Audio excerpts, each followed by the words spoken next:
寸草不生的火焰山脚下生活的你们，一年洗几次澡？这是粉丝最多问的一句话。说实话，我每次听完这句话，我就特别想笑。因为从这句话我就能感觉到大家呢对我们这边的了解没那么多。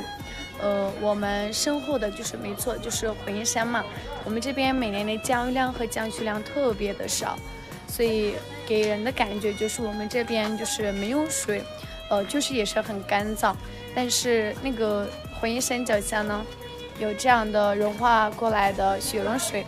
因为我们这里有2个水资源，第一个是卡尔井，3大工程之一嘛，吐鲁番呢就有个1100多条，还有一个就是天山融化来的雪融水。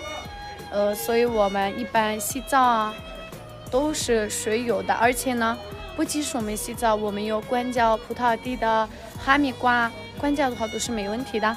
所以我希望大家呢不要再问这样的话了，真的给人的感觉真的很不好。